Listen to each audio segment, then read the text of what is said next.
Direktorat Reserse Cyber Polda Metro Jaya mengungkap kasus penipuan dengan modus SMS mengatasnamakan bank swasta. Kasus tersebut dikendalikan 3 warga negara Malaysia.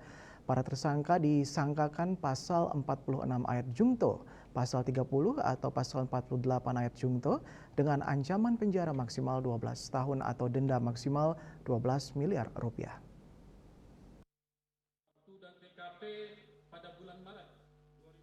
Dalam konferensi persnya di Jakarta, Direktorat Reserse Cyber Polda Metro Jaya mengungkap kasus penipuan dengan modus SMS mengatasnamakan bank swasta.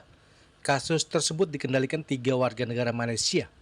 Kasubdit Penmas Polda Metro Jaya AKBP Renol Simanjuntak mengatakan pelaku diduga menggunakan perangkat sistem elektronik berupa alat blaster SMS yang dikendalikan melalui HP yang diberikan oleh LW atau DPO ke para pengguna HP. Sementara 2 warga negara Malaysia yang ditangkap berinisial OKH dan CY.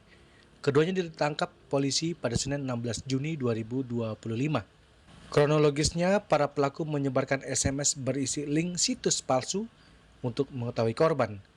Mobile banking korban akan langsung diambil alihkan oleh pelaku begitu mengakses satu klik link yang ada dalam SMS phishing yang dikirimkan oleh pelaku.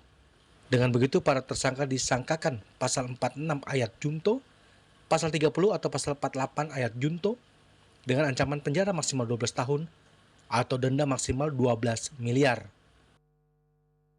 Elektronik dengan modus SMS blasting, ya, SMS blasting palsu atau fake SMS yang mengatasnamakan beberapa bank swasta dan tidak menutup kemungkinan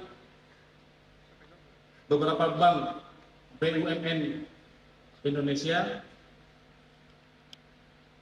yang terjadi di wilayah hukum Polda Metro Jaya.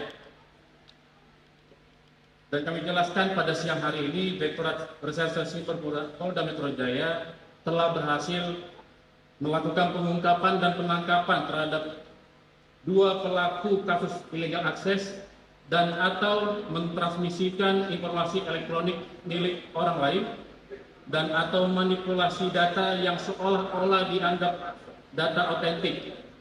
Dalam kasus ini, penyidik melakukan pengungkapan bahwa tindak pidana tersebut dilakukan oleh warga negara asing, warga negara Malaysia,